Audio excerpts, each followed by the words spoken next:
Okay, hi everyone. So welcome to the fourth in a series of our EAT-Erasmus webinars. Today's going to focus on standards of assessment. My name is Sheila Amici-Dargan. I'm from the University of Bristol. So Bristol's hosting this particular webinar. And we have Flávia and Steve here from Minho and Cardiff University, respectively, kind of co-hosting this webinar. So next slide, please, Steve. So this webinar is going to focus specifically on how we design high quality assessments and recognise quality of assessment design. So we just want you to think about that a little bit for a moment. Next slide, please.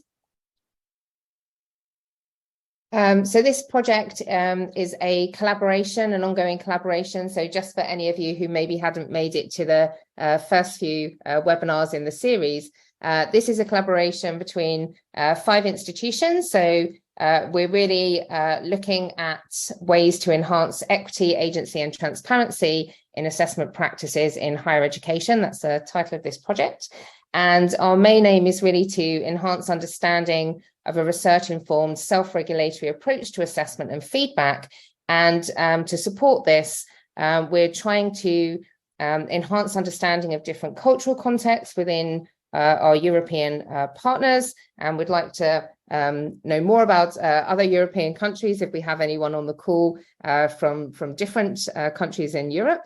And one of the other main aims of our project is to produce a suite of resources that will hopefully be helpful to practitioners to support the translation of research into practice. So some really kind of user-friendly guides that people, whatever discipline they might be working in, can actually use to enhance their own practice, either at an individual or program level, or even institutional level of practice. Next slide, please, Steve. So as we go through this webinar, we'd be really grateful if you think of any resources that don't exist in the public domain at the moment that you think would be useful for helping your own practice. This QR code just takes you to a form where you can just suggest any resources that you would find useful, or additionally any areas where you would welcome more support or ideas about enhancing assessment practice. Next slide, please.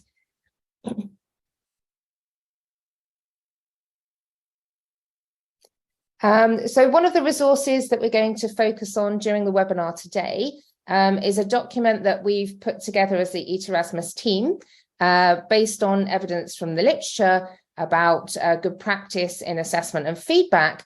And what we'd like to do is create a kind of document that has templates in that enable practitioners to reflect on their own assessment practice and really work towards getting some recognition for being excellent practitioners in the area of assessment and feedback. So what we're promoting is this idea of developing an assessment specialist award. And this document, which we'll give you the link to a bit later in the webinar, basically has some templates and some guidance for practitioners to think about their existing assessment practice and work towards providing evidence to build up case studies to then get some accreditation for making enhancements in various areas.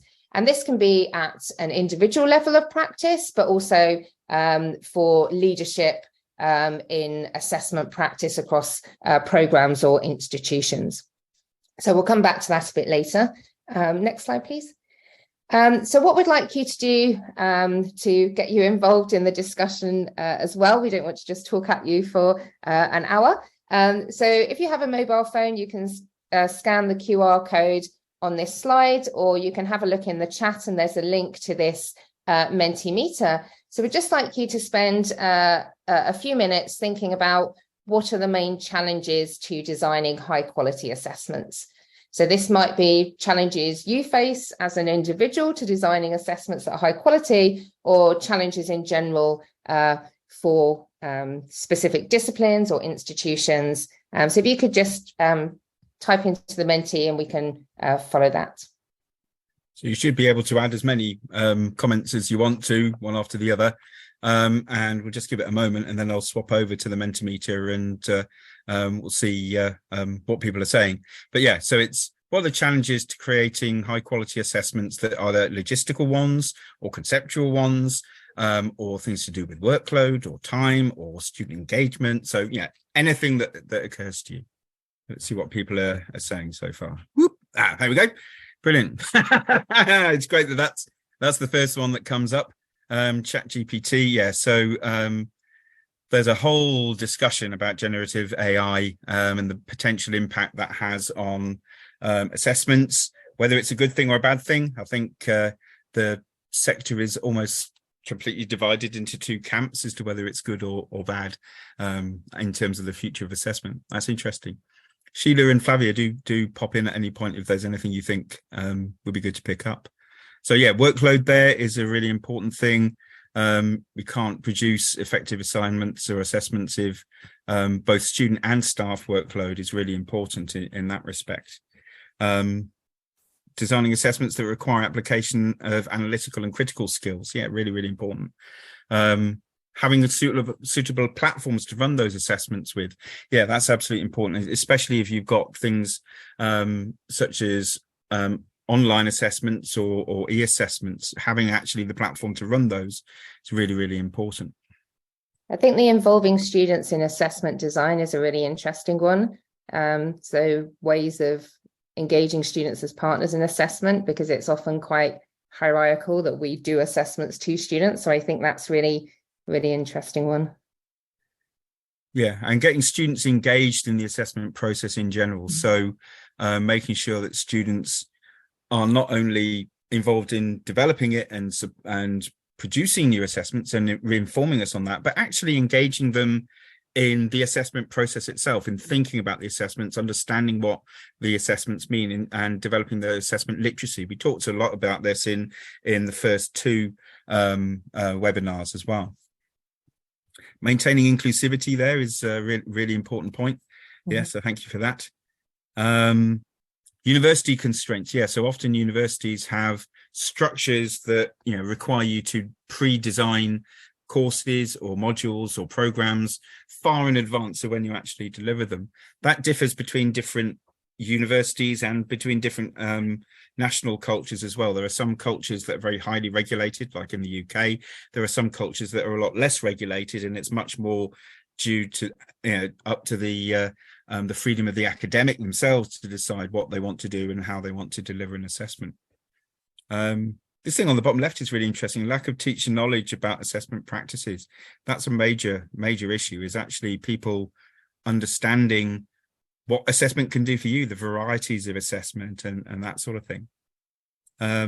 Limited time for marking and feedback, really important, because if we don't have time to run the assessments, then they're not going to be high quality. And that's especially true as well for the students.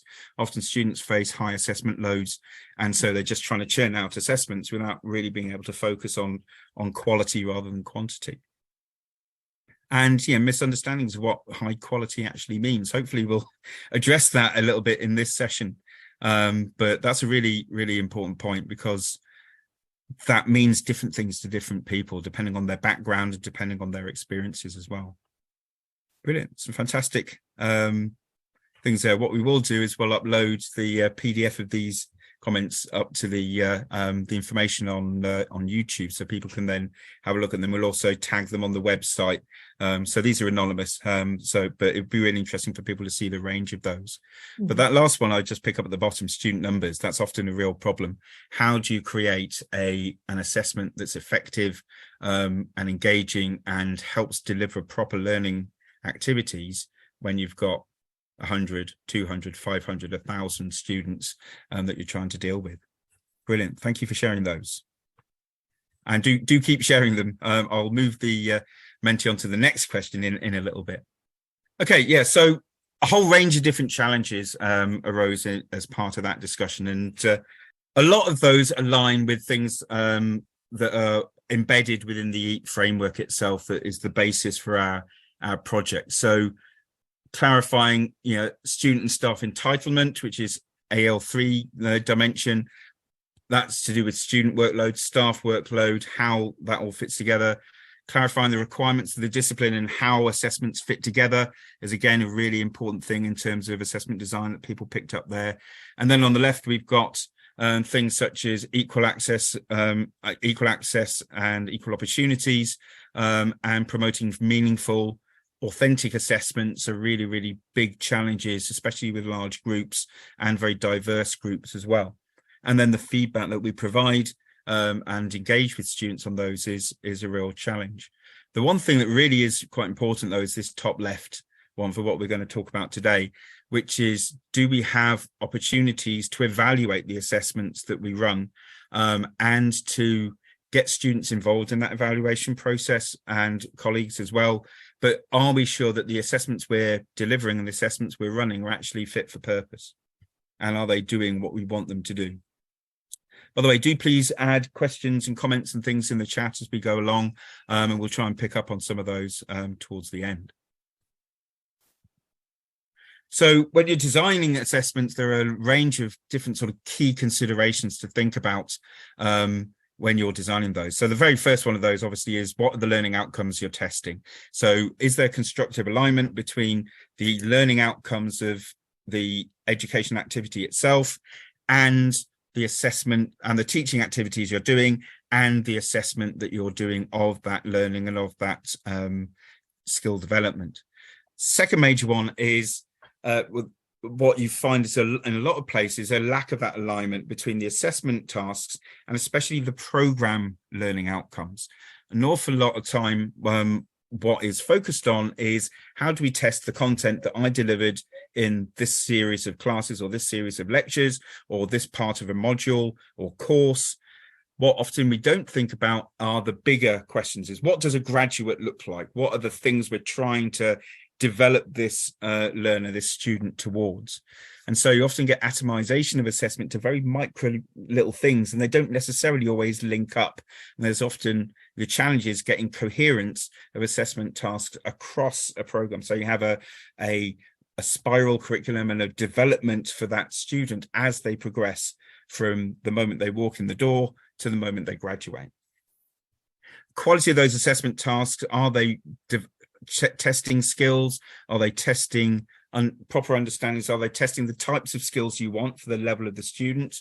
Are you just testing knowledge with a final year student, or are you testing creativity, evaluation, analysis, those sorts of higher order skills? And the key thing is involving the students in that. So firstly, ensuring that the students understand the language of the assessment. That's not just the language it's written in, but it's the jargon, the technical terminology that's involved in that. Often quite new students don't understand the concept of critical analysis or evaluation or synthesis. So we need to actually guide them through that and explain it to them, and engaging them in that design of the assessment and getting them to help us understand what they need to understand is a real key element. So any sort of evaluation of the quality of an assessment needs to have a lot of these considerations in it. Another key element is inclusivity. So inclusive assessment needs to be an anticipatory approach. It needs to be developing and designing assessments where adjustments that help students accommodate for different backgrounds they may have, such as disabilities or neurodiversities or access to equipment or that sort of thing, are embedded within that. There's a range of different resources that, again, we can share on the website and share in the links on YouTube after this that can feed with that. Embedded feedback approaches within the teaching and within the assessment itself are really important. Does the student have the opportunity to get feedback and change their learning behavior or their behavior towards the assessment before they actually put in the final product? There's also the idea of critical pedagogy. So are we really evaluating what we're doing? Are we taking a step back and thinking about what's the purpose of this assessment? Who's actually benefiting from this assessment at the end of the day? Is it the student and their learning? Or is it really just there so we can provide a mark that satisfies the requirements of a degree outcome at the end. And engaging students as partners is a really, really powerful way of doing that throughout the assessment process, in its design, in running it, in terms of getting the students to understand what we expect of them, and then at the end in feeding back on it and letting us know if it was effective for them. And we need to think as well about a program level approach. So we need to look at our assessments and how they link together, and what's the developmental journey that the student takes, and then monitor that and constantly review it and make sure that it's up to date with what the student needs, changes in the students, changes in technology. So current massive big shift with the the emergence of generative AI. We need to make sure and review and monitor our assessments to see if they're still fit for purpose and effective. I mentioned that idea of inclusive assessment. There's a range of different resources around that. The Universal Design for Learning website, for example, has some really, really good details in it. Carol Evans, who wrote the EAT framework, also has her website, Inclusive HE, which has, again, some really good resources around how to make assessments inclusive for students, so that all your testing is the capabilities, the cognitive abilities, or the understanding or the application that the student has to that particular skill or information. You're taking into account and therefore not penalizing the students for the fact they might have a disability or a neurodiversity, or a lack of resources, or their socioeconomic background, or their ability to speak the language the course is delivered in, and those sorts of concepts. So I wonder if we could pop back to the Menti. In this case, this time, I'll just pause for a moment and I'll swap it over to a different slide in a moment.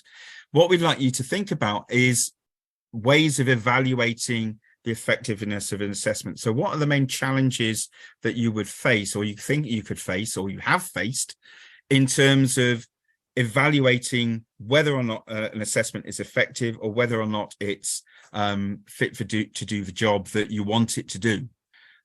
So what are the main challenges we would have to evaluating, auditing, assessing? So, making sure that your assessment is a quality assessment and it's fit for purpose. Let's have a look. There we go. Yeah, so challenge in evaluating is getting students to engage with that. So that point in the middle at the top is really, really important. Student survey fatigue. They get so many requests for feedback, so many requests for formalized feedback, that actually they just become blind to it in the end. So how can we get around that? The answer to that, and we can maybe talk about it in the discussion at the end, is probably quick and dirty, little and often. So, rather than having a whole big survey about something, just a quick question: how do you define that? One thing you liked, one thing you didn't. Time to actually do that evaluation. Yeah, that's a really, really important element of that, and incorporating the student voice within that. There's a lot of things coming through of getting sufficient feedback from the students to help in that as a process. And yeah, there's no clear mechanism to relate module assessments to the overall program outcome.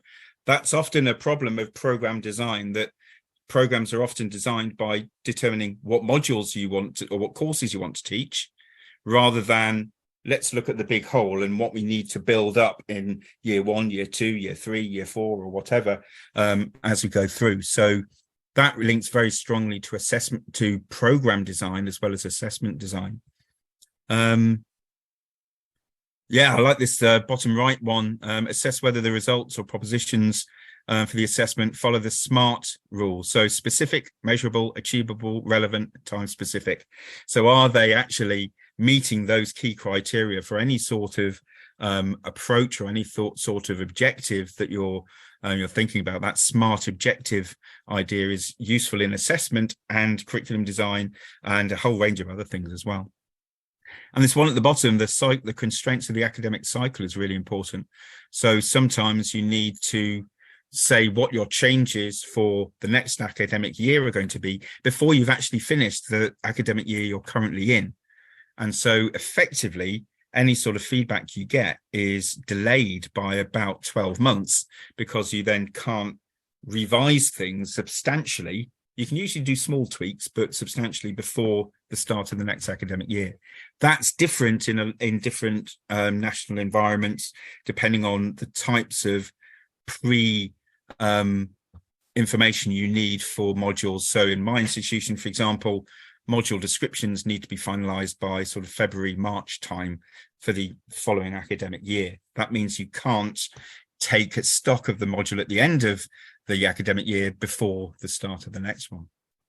Brilliant, some fantastic comments there, but the engagement is a key issue there, and having the time and the frameworks to do it is another key element.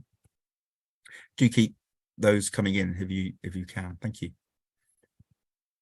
So really now we just wanted to talk about some approaches you can take to auditing assessments and identifying what quality actually might look like. I'll pass back over to Sheila for that.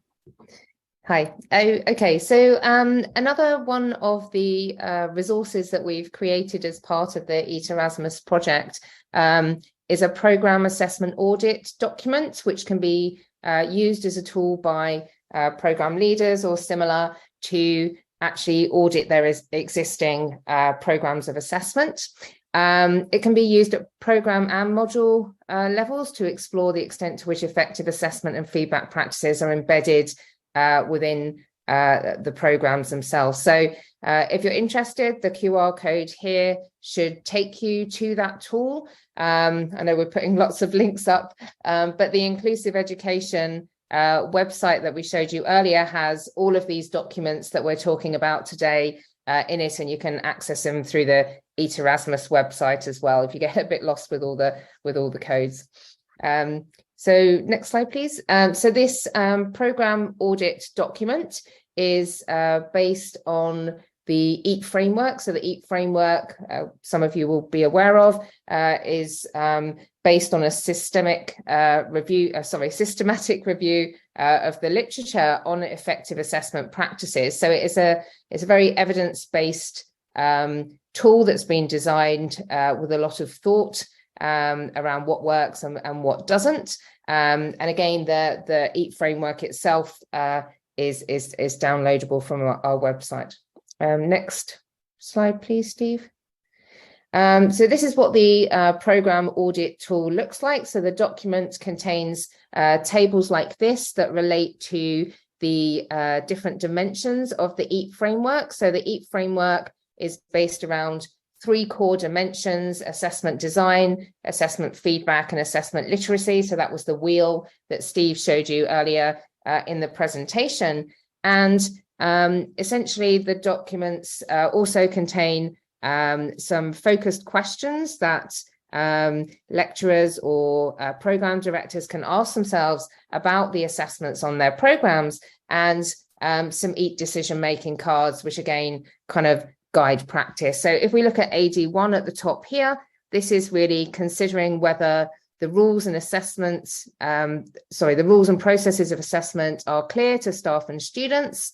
And then there's specific questions that you can ask yourself to determine whether they are clear or not. So is explicit information available to staff and students on how final grades are calculated? So is the process transparent? So these are really helpful specific questions that can kind of get you thinking about whether your practice is or good, or whether there's areas that maybe need to be improved.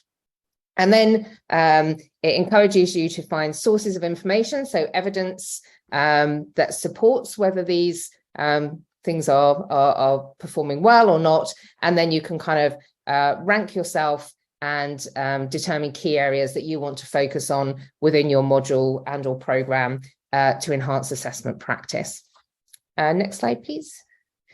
So there's a guide to using the EAT framework, which is really useful. So again, if you have a phone and you want to quick access to this document, you can scan the QR code here, and this takes you to kind of user's guide for applying the EAT framework in practice, and it contains lots of really useful resources such as these decision-making cards and questions for audits. Next slide, please. So, I'll hand over to you, Steve, if you want to talk through the decision cards. So, I keep mentioning these decision cards. this is something actually as part of the EAT framework that's quite useful to use in practice. And what these are, there's a series of questions or concepts you can think about with each of those different elements of the EAT framework. And they're useful both in terms of you designing an assessment and making your assessment and enhancing your assessment, but also they can act as ways of auditing your assessment and seeing whether it's effective or not. So that's on the left-hand side, we've got the sorts of questions you might want to think of as a lecturer, as the person running the assessment. And on the right-hand side, we've got the ones that are more student-focused types of questions. And so, you know, for example, is the mode of the assessment the most appropriate way of testing that assessment? So this is AD2, which is promoting meaningful and focused assessments or authentic assessments that are relevant to the student once they graduate. And so these ones at the top are really useful questions for thinking, actually, is this assessment doing what I think it needs to do, or is it doing something a bit more superficial? And you can also work with students to understand some of these things, as well as to develop the assessment and enhance the assessment itself. And there's also a series of questions that are really useful for people who are running a degree or running a course or running a program as a whole. And again, this is for the same one, looking at authentic assessments, and just a series of questions, reflective questions to think about. And that's something you can think about when you're, you know, on the train or sitting on the bus or waiting for a meeting to start or something like that, about those individual assessments. And there's a set of these questions for each of the different dimensions that makes for an effective assessment as part of the EAT framework. So, you know, that very top one is, how are you promoting meaningful assessment practices within your school or within your department or within your faculty?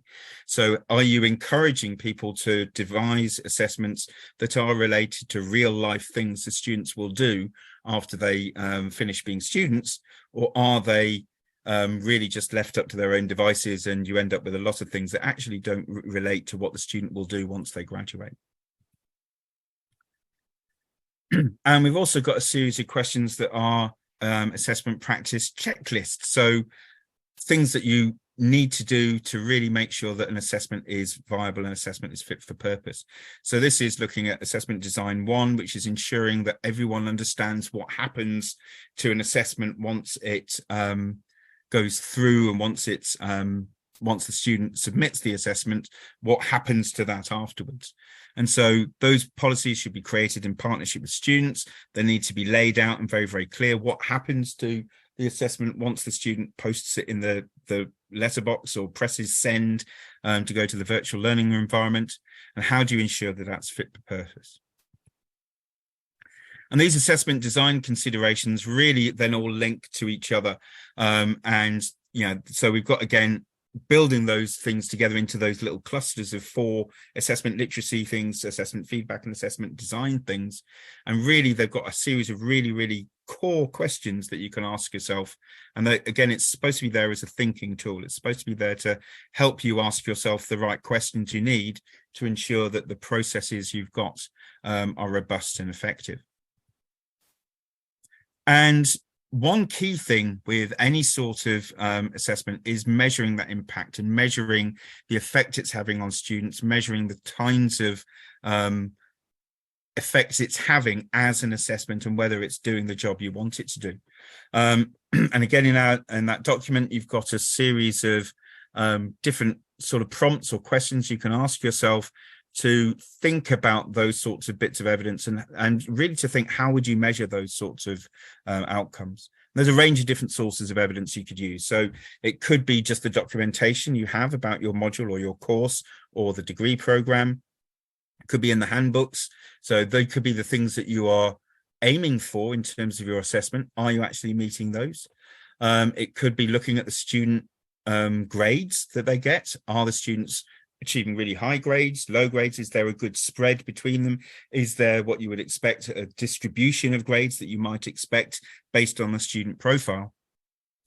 Student feedback from end of module or end of course feedback surveys, if you have those, or it can be quick and dirty things. So, hand out a piece of paper to each student, say, right, note down one thing you liked about the assessment, one thing you think we could improve, and one thing that really you'd like to change or develop in the future with that assessment.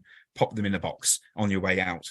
That's very, very easy to do. It takes a minute, 2 minutes to do at the end of a class. Feedback from the actual teachers themselves and external examiners who are auditing your degrees maybe. But then also you could have student focus groups where you bring students in and ask them a series of questions. And again, we've got a series of suggested questions you could ask those students. So get a group of them in, buy them pizza or something like that, and get them to really think whether those sorts of elements are things that they're aware of. And if they're not, those are things you might want to think about building in to your assessment so that you've got that robust assessment process in place. And so using all of those with that sort of audit tool, this is the sort of thing you might come out with. There's too much information here for you to actually sort of read and digest. It's just to show the sorts of things you might want to build that assessment tool up with. So key concerns that have come out of those bits of evidence, like academic standards, whether or not the students are understanding things, academic integrity, key questions that you might want to sort of consider about those. And then what came out of that evaluation in terms of what do you need to do? So what are the key action points? And then you can start prioritizing those within the future development of that assessment or revision of the module or the course.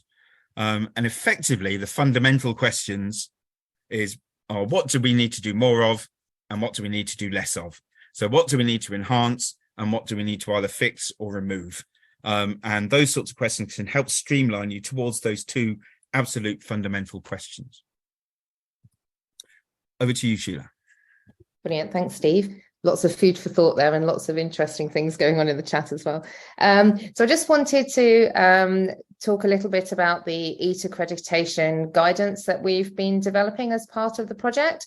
And this is really intended to provide some supportive documentation to help practitioners reflect on their own practice and enhance their own practice and provide evidence of the impact of their interventions, and then hopefully towards gaining some kind of recognition for these efforts in assessment and feedback.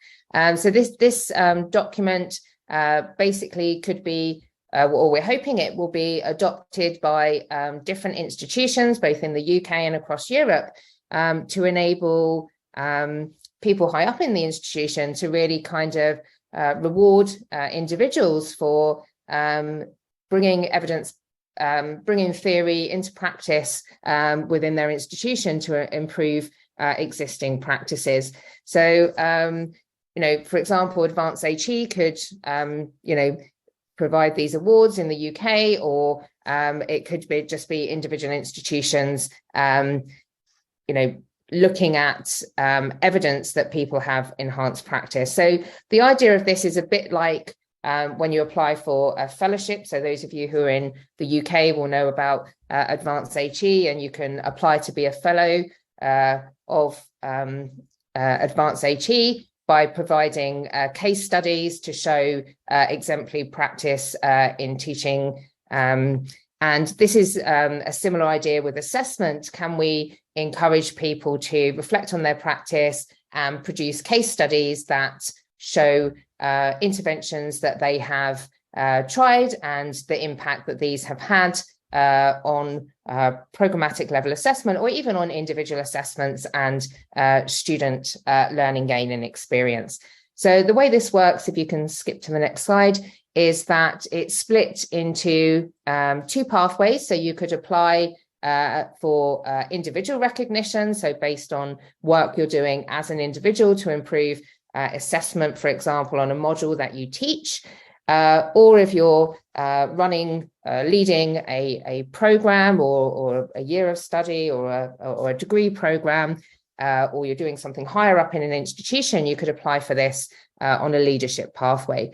But independent of the pathway that you apply for, it would require writing of case studies, showing some evidence of the impact that you've had during your assessment-based interventions, and some evidence of reflection through the process.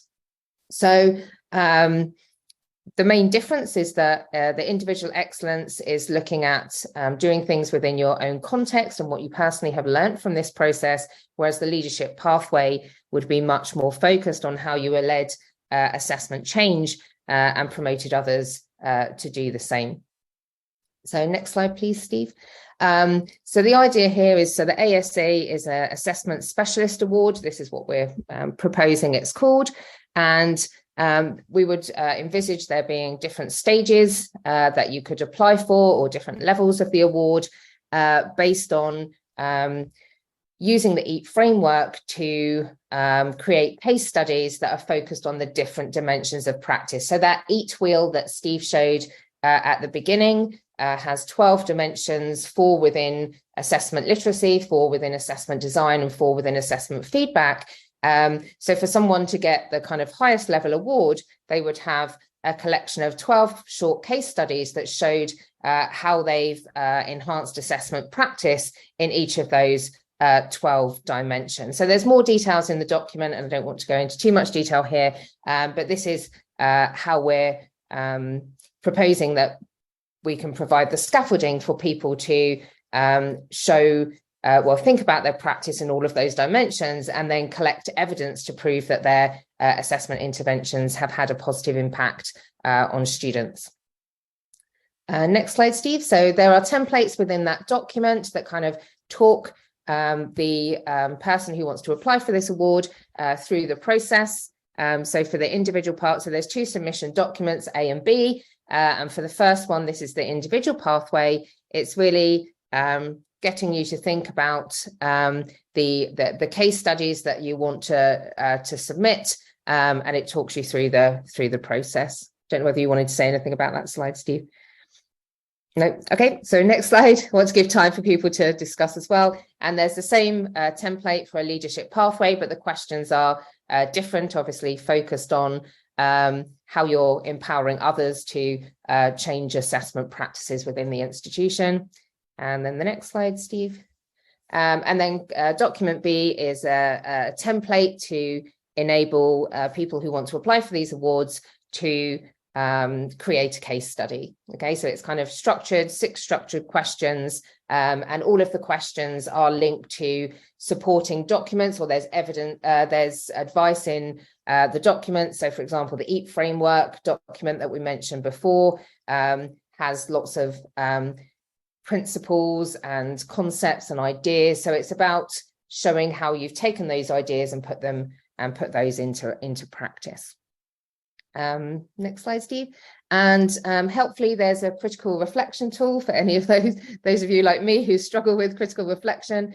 So really trying to get you to supporting you through the reflective process. So you might be making interventions in assessment and feedback but then really reflecting on what you did, what informed what you did, what worked well and what didn't, really kind of to enrich this practice. So it's a document that people can use at an individual level just to improve their own practice, and we're hoping that we can encourage institutions or bodies like Advanced AT to adopt this as a tool to be able to reward people as being excellent practitioners in specifically assessment and feedback, because we know that's really the cornerstone to learning. It drives the learning and development of our students.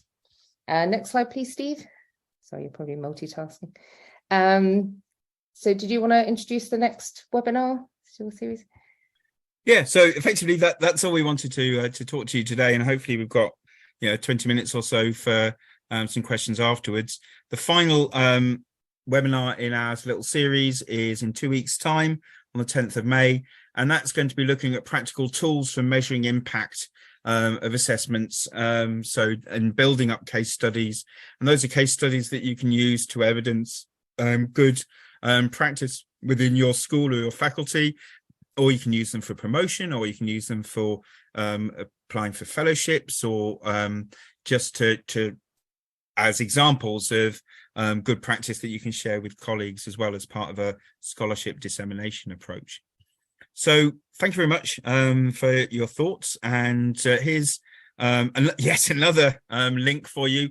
And I'll pop that again in the chat. So if you'd like to be part of the project and informed of the developments, the project itself, the funding finishes in September of this year, but the resources will be continued to be used and available after that. So over the summer, there'll be a massive increase in the number of resources we're putting on our website, including a course that you can do, a sort of a MOOC-like online self-directed course that guides you through various different core concepts that hopefully will be useful to people as well.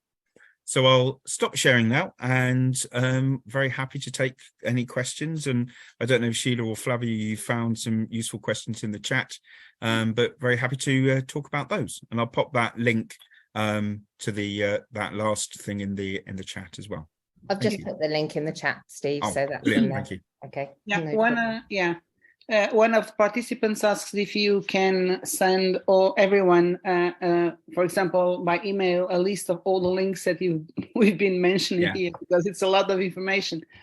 Yeah, absolutely. I'll send out, when I send the link to the recording, I'll send out individual links to all of the different documents that we've got, and that'll take you straight to PDFs of those documents as well.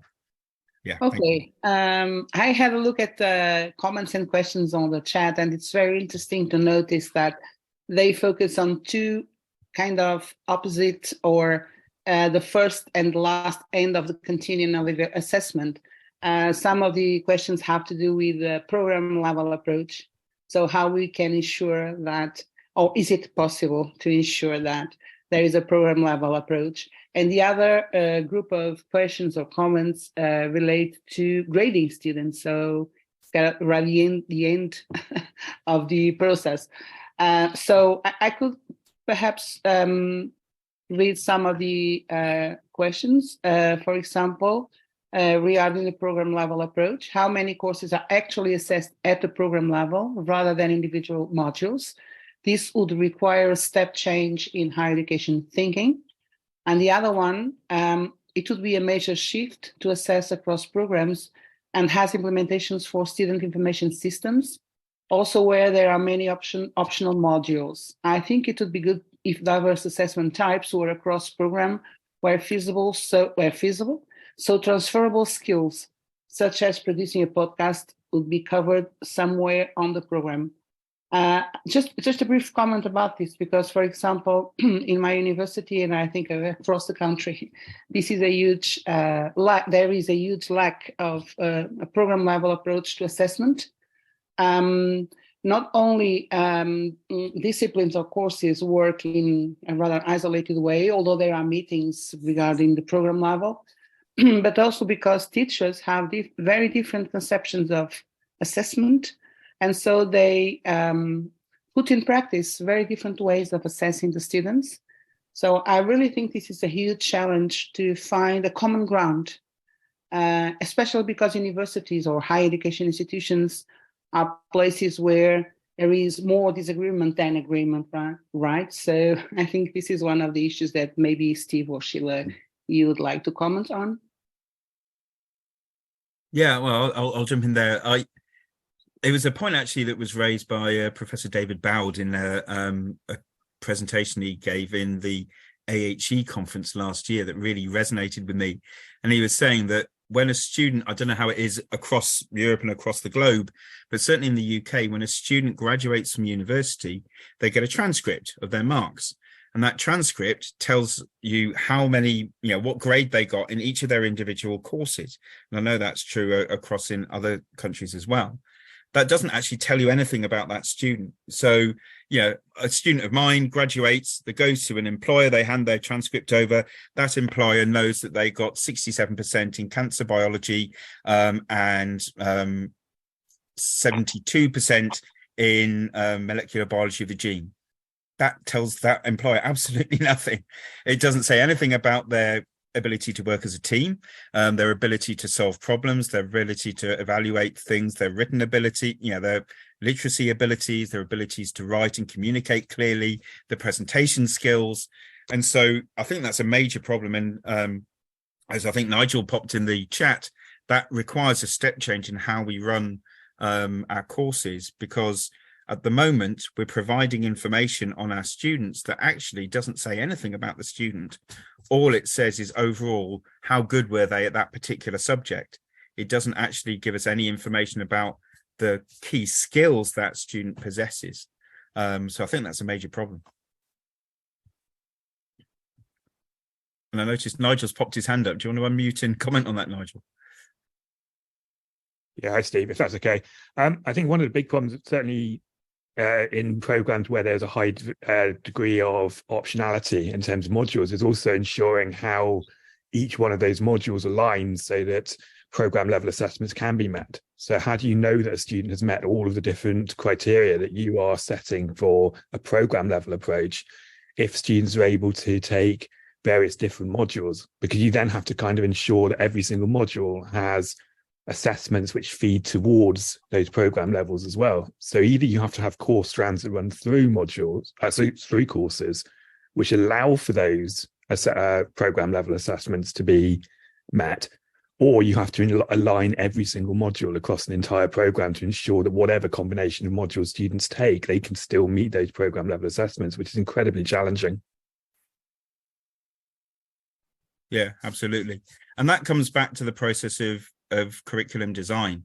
So I think the majority of cases, people design a curriculum based on what they think they can teach, and then they fit assessment into that.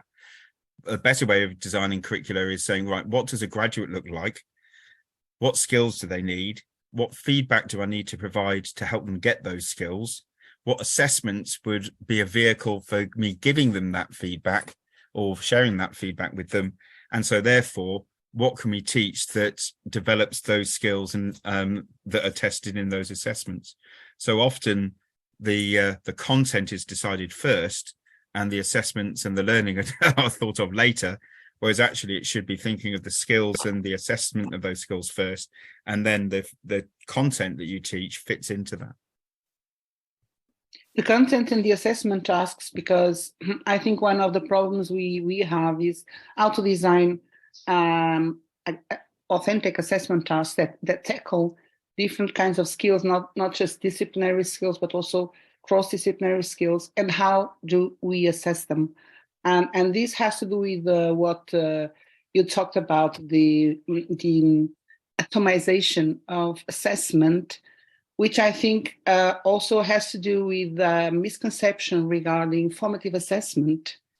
For many teachers, turning to formative assessment means assessing more times, for example, through mini tests or whatever. And so students are being constantly assessed on very specific tasks that often do not relate to the competencies that students have to develop more broadly. Mm-hmm. So in my experience, for example, I find that having one or two assessment tasks that are broad enough to develop students a broad range of competencies is more effective, and accompanying the students, supporting the students during the process of doing the tasks is more effective in terms of assessment than assessing students all the time. But I don't think what people think about this, but I think that the atomization of assessment is one of the misconceptions regarding formative assessment. And perhaps we have to think about more complex tasks that not only serve to assess students, but also for them to learn and to develop a wide range of competencies, even if we are not able to assess objectively all those competencies. We have input from the students, and you can observe the students while they're doing the task and see that they're really trying to develop those competencies. Yeah. I think one interesting way to look at it as well is to try and look at the student's journey through the program, because I think this modular design often, there are often few people who have that holistic overview of the student journey through a program. because the module leaders know what's happening in their module, or maybe a related module, but actually mapping the student journey can be quite useful, and bringing the student voice into this as well, and alumni as to whether they feel, people who've recently left as graduates, whether they feel, we've been doing a bit of work at Bristol trying to talk to our alumni about whether they feel that the assessment program that they had at their university has actually developed the skills that they're using in practice. So there's some really interesting things you can do to support your kind of program, well, your team of teaching staff to really see that kind of holistic journey and make those assessments more integrated. But yes, very challenging, very challenging. I wonder if I could pick up on a question or a comment really that Peter Hartley put in the chat, which is noticing the phrase full mark range, and a whole load of comments have gone in the chat, which is wonderful to see between people about that.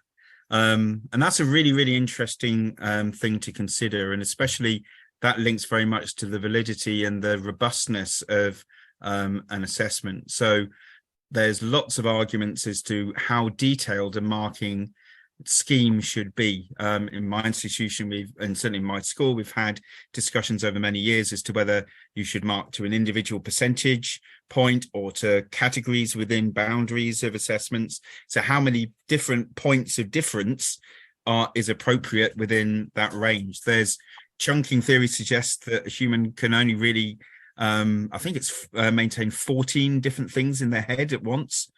So anything beyond 14 different categories is probably inappropriate. There was research, goes back to I think 1932, that showed that marking to individual percentage points is completely spurious.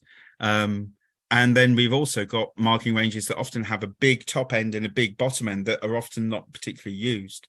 So I think a key thing in terms of evaluating the robustness and the effectiveness of an assessment is not just the assessment itself, but to what level of detail are you gradating marks within that assessment with students? Is it pass or fail? Is it fail, pass, pass well, pass with exceptional abilities? That would be a 4-point scale. Is it a little bit more diverse than that? So it's how reproducible can you be? And the real core question with that is, if you were to mark the same bit of work twice, what's the probability that you would give it exactly the same mark both times? And I would argue that an individual percentage point, you'd be very unlikely to. If it was 3 or 4 points in a scale, or 7 or 8 points, much more likely to. That's a really, really important element of evaluating the fitness of an assessment, is how is it being marked, into what detail. And also the fairness of the assessment, because this raises issues regarding, is my assessment fair to the students? And of course, this raises another issue, which is, what is the students' participation in assessment? I find that many teachers use self-evaluation, but they don't consider the students' evaluation to assess the students. I mean, the students self-assess. They even sometimes they have agreed to or a rubric to assess their work, but then the teacher has it is only the teacher who gives the final mark. So the students' assessment does not count for the final mark. And that's another thing, because if it counted, maybe to be more fair, because assessment is really subjective. We cannot find totally objective ways of assessing students. And so if we do it with them, it's probably more fair than if we do it on ourselves alone without the students' participation. Yeah, and I think one of the benefits of AI coming into things is it might get us to change the sorts of things that we assess, that we change from assessing the product at the end to assessing the process the student goes through to get to that end point, rather than just looking at what they produce. And so that would bring that sort of fairness element in there, because we're looking at how is the student taking this process forward, what critical approaches are they taking, rather than necessarily what's the end product. And so, yeah, that brings a lot more elements of, you're assessing the student's ongoing work process more than just what they're capable of doing at the end, which might be they just happen to do an assessment that they're good at. Yeah, a student who likes writing will do well in an essay assessment. A student who does well in exams and is good at cramming information will do well in an exam assessment. But you're not necessarily testing the student's abilities, cognitive abilities with that. So yeah, really interesting point. We've got time for maybe one more question, if there is one. I think we're nearly out of time, but Peter put something about, does anyone know when we started using percentage marks in the UK? Been asking for several years and not yet got an answer. I don't know the answer to that. It was certainly before 1932, because there was a piece of work, I can't remember the authors of it, but that was done, and I'm pretty certain it was 32 or 36, but that showed that it was, a bogus approach to take. So my guess would be since the early 1900s. I'd need to have a quick look at. It's a good question. I'll look again at that published paper, and again I'll put a link to a copy of that within the information I sent out. It's quite an interesting study, actually. Very, very well done. Very statistically robust, and it shows that marking to individual percentage points is absolutely rubbish. Brilliant. Okay, I think we'll better wrap up there just in the interest of time. So thank you everyone for attending today. We hope you got something useful out of this session. Please do look at the EAT-Erasmus website. Most of the resources are on there, or get in touch with myself or Steve. I've put our email addresses in the chat if you want to contact us directly. If you've got lost with all the QR codes and links, we'd be happy to direct you to any of the resources we've spoken about today, or if you want to get involved in the EAT project. We're kind of a team that can support institutions and individuals to look at their assessment practices based on their own kind of contextualized needs, and we're working with lots of different institutions in different countries to put together a collection of case studies, which we're hoping we can put up on the EAT website and will be useful for other people. So hopefully you can find something related to your discipline or your country or your context. So I'd be very happy to hear from all or any of you going forward. So thank you for attending today. Thank you, Steve, for hosting and doing all the techie stuff, and thank you, Flávia, for managing the discussion at the end. So I hope you all have a productive day, and we hope to see you at the next webinar.